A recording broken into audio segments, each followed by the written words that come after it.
1 in 12 children will experience either parent or sibling loss before they are 18. 1 in 7 will experience parent or sibling loss before they are 25. And 1 in 3 will experience parent or sibling loss by the time they are 35.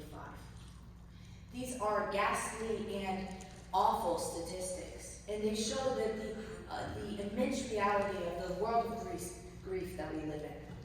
To deny it would be foolish. But remember how I said parent or sibling loss. When you look to find exact statistics on sibling loss, you find nothing. In fact, there is literally no research done on sibling loss on a child. My name is Hannah Smith, and a couple months ago I set out to write my paper on sibling loss. But I was quickly confronted with an enormous problem. There are no statistics. This threw my research paper ideas kind of out the window, to be honest. Well, why is this? I believe that this has to do with scientists unraveling the stigma of grief that we have had for generations now. I believe that grief has been previously looked at as private and predictable, and this is wrong.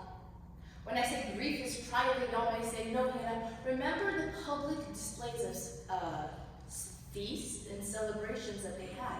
It was very public. To that, I would say that was not public. That was just a display. That was just a show of grief, because the second the ceremony stopped, they expected normalcy. They expected life as normal, thus silencing the pain that they had just been celebrating for like a week. This is a harmful and dangerous mindset.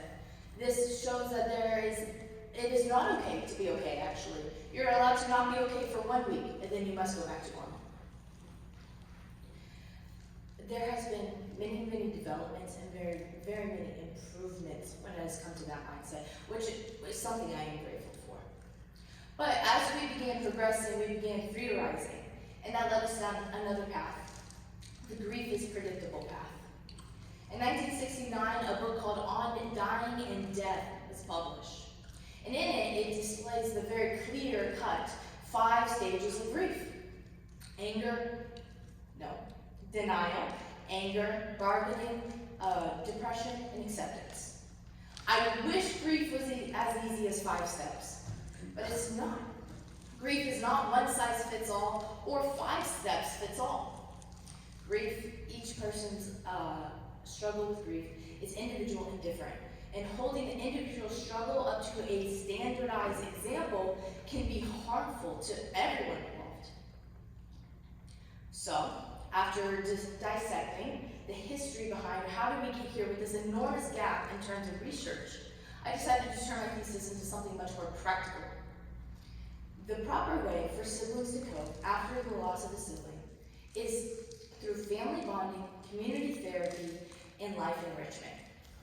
In my paper, I took sections to each of these, and I gave 4 practical, real-world examples on how to live in your day-to-day life, going through family bonding, community therapy, and life enrichment. In family bonding, my 4 examples that I gave were sharing memories or stories, celebrating important dates, going on family vacations, and supporting each other. The most beneficial one of these, I would say, is sharing memories and stories. A vital part to sibling loss and keeping the memory of your lost one alive is remembering all that they did, either with you or next to you. I don't know what I was saying there.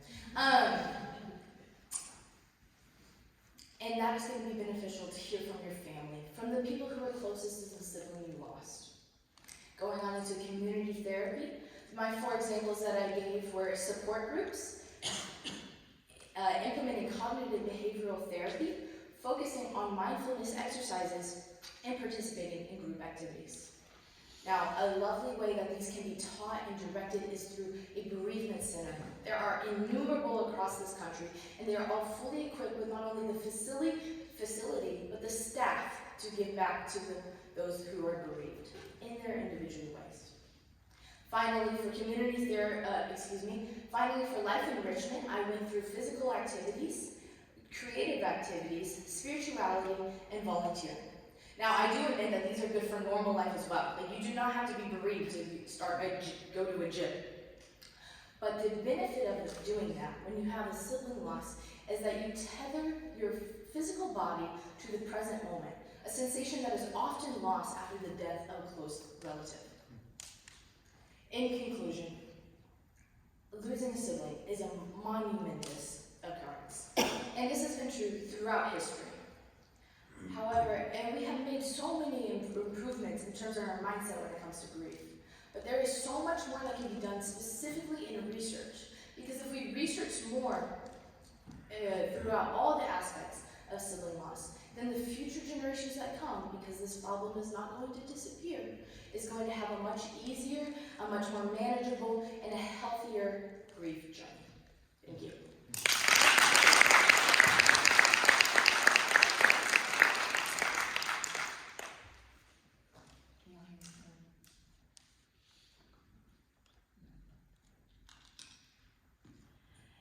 All right, first I want to say thank you for having me here today. I really appreciate it, and I really appreciate your paper. I see that your first qualifying statement in your abstract is the proper way for children to heal is through family bonding, community therapy, and life enrichment. You also said that grief should be individualized. So I just want to know how you resolve that there's a proper way, but it should be individualized. Absolutely, and I think that the way that I made my thesis and my entire paper was like the most broad thing that could have happened. Like I genuinely think I touched on like everything that you can do after sibling loss. So it's proper in the way that you can do everything I said. Like I gave all the examples. Also, I used the word proper to make it more argumentative because that was the scope of the thesis. Do you think that there's an improper way to deal with grief? I absolutely do. I think it is stupid to say that. Any way that someone deals with grief is fine, because if someone goes through the loss and immediately kills themselves, I would say that's a terrible way to grieve. So I would say that there's a proper way to grieve. Home in a little bit on your, I'm trying to talk loud here. Home in a little bit on your purpose. So what was your goal? Like, you've got a clear thesis, no question about that, but what would be the ideal outcome for somebody that is ready to paper? Absolutely, thank you for that question, sir. So my purpose in this paper actually changed maybe 400 times, because as I was confronted with different difficulties in writing this paper, I did feel very drawn to writing this paper, because if you don't know, I myself have experienced sibling loss. I am the 1 in 12. And so my heart immediately went for this paper, but my purpose did change when I was confronted with the lack of research, and that broke my heart as well, because I know that this is an immense problem in my life, and the statistics says that 1 in 12. So why wouldn't there be research into this topic, right? So my purpose changed, and my end goal became that if someone who is grieving reads my paper, right, that they will be, not to say inspired, but they will have an idea of where to go, right? And if they read the paper and they have a conversation with me, I can tell them exactly what helped me. I understand it's individual, but it's more to spark a conversation on this is how you can do it right, and this is what's going to help. Staying on that topic about how difficult it was to find resources, I wanted to know what caused you to persist even though it was difficult to find the resources, and which resources you found most valuable? All right. Well, the reason I persisted is because I wanted to do this topic, and I knew I wanted to do it, and like no other topic when I was like, should I change? It's not going good. He was not like, yeah, you need to do this. So I knew that I was still meant to be in this topic very much. And that's why I really changed to become less of these are the statistics on sibling loss, into these are the strategies for sibling loss. And so that's how I changed to accommodate for that. The resource that I found most helpful, I would say almost as Vivi said, looking in the effects that is caused by rather than looking what happened after sibling loss, what happens, does it happen when you don't have a sibling with loss? And there's even much more resources for this is what a happy family looks like, and this is what a destroyed family looks like. So that's what I use to kind of gain some sources. Okay, I know that also you had said that one of your resources said that it asserts, well, I'll read it. It says, it is proven that children with stable family rather than a divorced family are significantly better off. And so I wanted to know what you thought that was meant by that assessment, and do you think that that makes your paper more compelling? I believe that I didn't use it to specifically support my thesis in any way. It was more an introduction, sort of leading into the rest of my paragraphs. However, the information that was in this article that I got it from as well, it was so very clear when I read this article and when I continued to do research on it, that a well-built family who has two opposite sex parents who stay together for the rest of their life, who has siblings, and how they all grow up, and all of this, it's like having a head start and you don't even know it. Like you're not at the same starting line as everyone else, but you're not aware of that because that's your normality. And maybe I just liked that statement so much that I put it in my paper, but I think that's all I have to say. Okay, so just talk briefly more about, you said there's a lack of research here, and I agree with you. If it's 1 in 12, that's a considerable lack of research. Had you found the ideal, what would that have looked like? What would you have liked to have seen done as far as research is concerned? Not just like, oh, there's plenty of material to write a paper, but instead, what would you have liked to have seen from that? My original purpose. Yes. Let me remember. I believe it was just to show how strong sibling loss makes you when you go through it. To show that there are, it's awful, right, and it's terrible. But all of this, and you go through community therapy, and that makes you this kind of person. And you interact with your family better, and it makes you this type of person. I believe my end goal was to show not the benefits of sibling loss, but how it's not, how your character grows throughout it. Your second point underneath the topic of the community therapy was the cognitive behavioral therapy. And I was just wondering if that was specific to community therapy, because it seemed like it was tailored to the individual. Mm-hmm. So does participating in that in the community setting make it more valuable? Right, and from this I can speak on my own experience. After the loss of my brother, we went to a bereavement center, as I mentioned in my paper. And what cognitive behavioral therapy is something that we did as almost a small group. So me and my group of the kids that were my age that had also lost a sibling, we would split up into even smaller groups with our therapist and go through what are the negative thoughts that you have, this is how you combat them. And we would go through exercises like this as a parent, because as he would say something, I would go, I do that too. And it was more beneficial in that way to see each other's experiences, even though we didn't lose our siblings in the same way, but to know that we have both lost a sibling and we both have the same thoughts. It is very destructive to the idea of I am alone. So that was the benefit of it. Talk about, do you feel like you narrowed your topic a little too much? Because the reason I ask is because a lot of what you talked about, in a very broad sense, there's specific examples with sibling loss, but it seems like, talk about the distinction between sibling loss and just general grief, which seem to be the main focus of your paper. So expound on sibling loss a little bit more. Absolutely, sir, absolutely. There is something different in sibling loss than it, and specifically sudden sibling loss, than there is for any other type of grief. But as I say those words, I realize I can say that about anything. You know, parent loss is different from sibling loss or any other type of grief, and I understand that. I hope I did not make it too narrow whatsoever, but that is truly where my focus was drawn. That's what I was looking for, that's the conclusions I want to draw. I don't really care about anything else than sibling loss, so that's what I wrote my paper on. Well, actually, I appreciated how you provided dialogue at the beginning of the paper to actually demonstrate some of the awkward feelings that could be associated with dealing with the sibling loss. And I thought it was way more invoking of empathy from the reader. And I was just wondering where you got the inspiration for that. I think it's really easy to say where I got the inspiration for that. It's my own life. There's something so awkward about the question, how many siblings do you have, no matter how long the time goes by.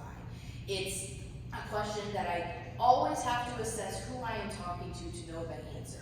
Do I care about you? I'll tell you that I have a dead brother. Is this conversation going to be done in 6 seconds? I'm not going to tell you that because it won't matter in the scope of things. It's also something that if I find, if it might be beneficial, like if I know that you just lost your dad or something like that, I would probably mention Ezra as well because it would be beneficial in that conversation. All of that dialogue is not, it's inspired by all the conversations that I had. The feelings on both sides of, she just said that, what do I say now? That sort of awkwardness, it just happens a lot. Do you think that the conversation gets a little bit easier over time after having to manage it? Easier no, but memorized yes. I know what you're gonna say. That type of thing. I think that you handle it well. Reading from your paper says, in the modern era, the quote, it is okay to not be okay, quote, mindset is at war with grief is private, predictable mindset. And that struck me because those aren't necessarily polar opposites. And so I'd like to hear more. Can you talk a little bit more about how those two mindsets are at war with each other when we consider, hey, grieving people deal with things however they want, and it's okay to not be okay with that. Right. So my antithesis is, my antithesis is grief should be private and it is predictable, right? And in both of the themes in those are control. Like you have control over when your grief should be expressed and when should it not. And when I talk about 5 stages of grief, narrowing it down to those 5 stages is just silly because that's 5 emotions when you can have a million at once and not know what you're dealing with, right?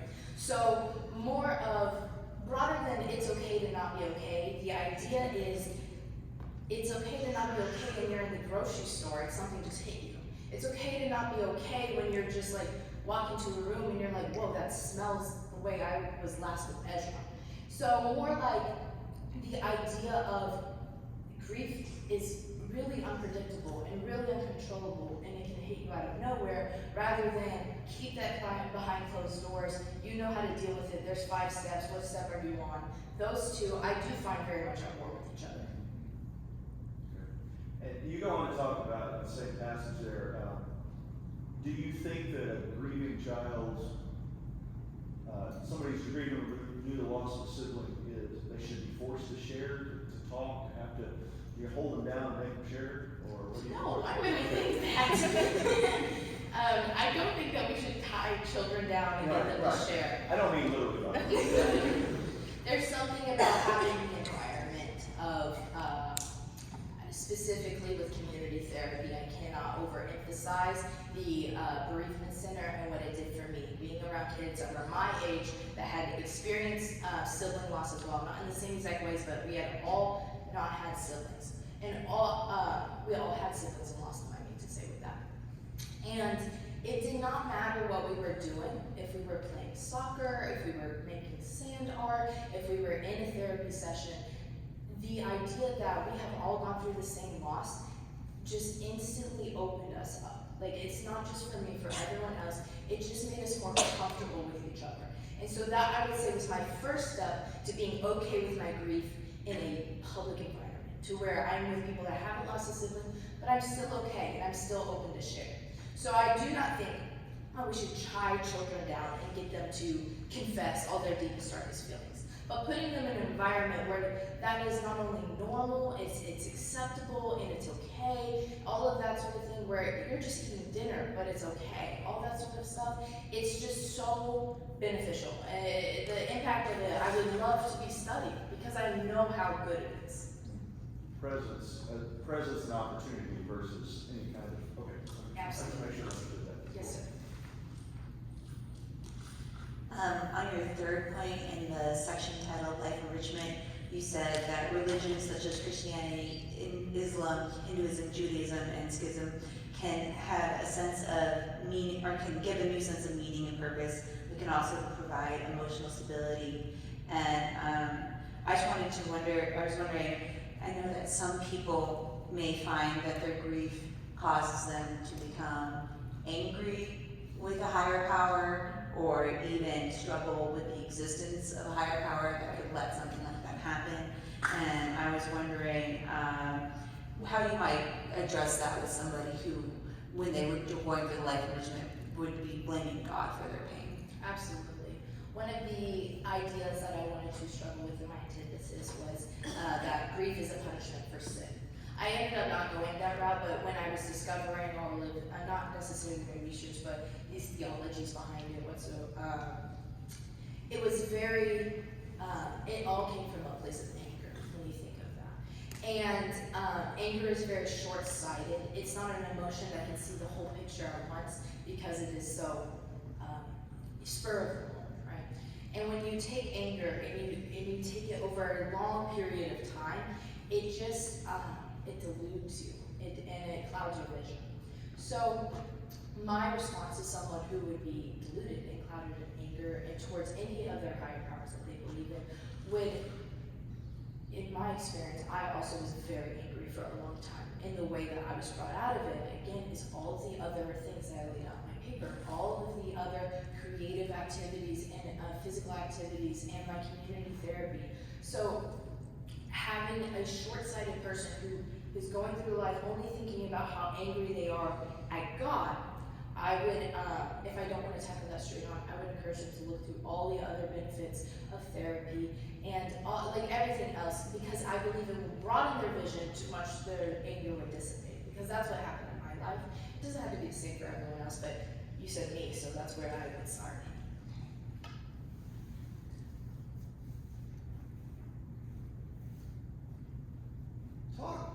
Tell us a little bit about kind of what you've gained from your research versus what you've gained from your personal experience. Because obviously personal experience is a huge player in this. Absolutely. But how are you different as a result of actually researching and writing all this? Right.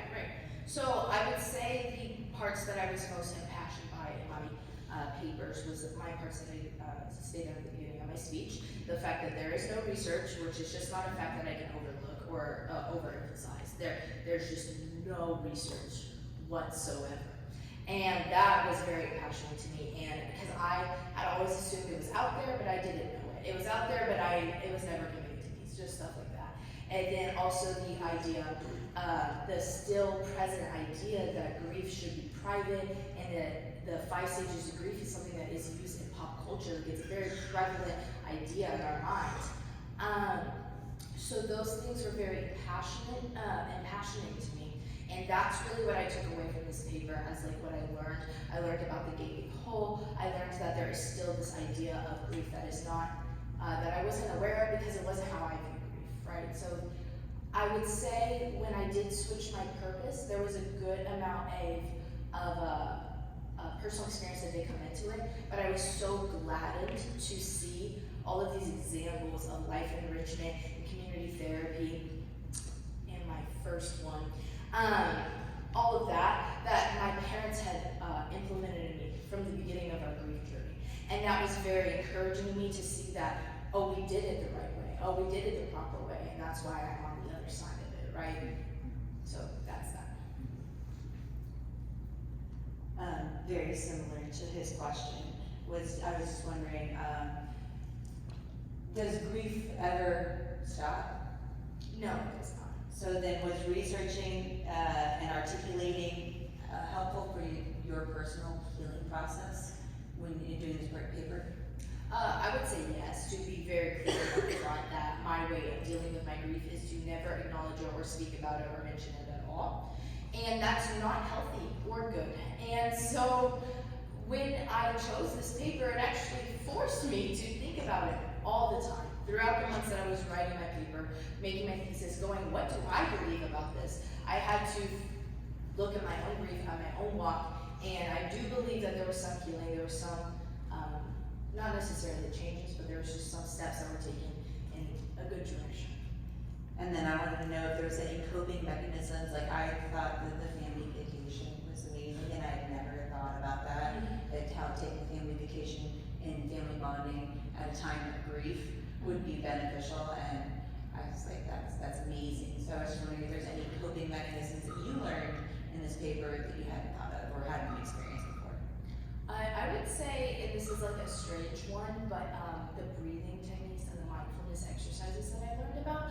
I don't go through my day-to-day researching or caring about those, but when I was learning about them, they were like, oh, this will help with grief. And I was like, actually, I think this could help with my anxiety. So I've been implementing those and using some of those that I've learned about just in my day-to-day life because I now have that information.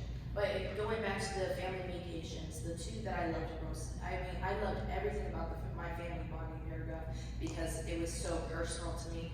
But the celebrating important dates as well is something my family has really emphasized on at the beginning. This is Ezra's birthday, this is Ezra's heaven day. Like, we were very together for all of those things. And additionally, family vacations. To be frank with you, I don't remember the first 3 vacations that we had after Ezra's loss, and that's because I was in this immense state of grief. But I do know that yanking me out of that, out of our house and out of those normal scenarios was so beneficial to me because it's just like, this is how we are a family again, this is how we are functional, all that sort of stuff. I just really found beneficial to just learn more about because that's what my family had done. And to know that it wasn't normal in normal life is something that I was a surprise because my family had done it so well. Thank you.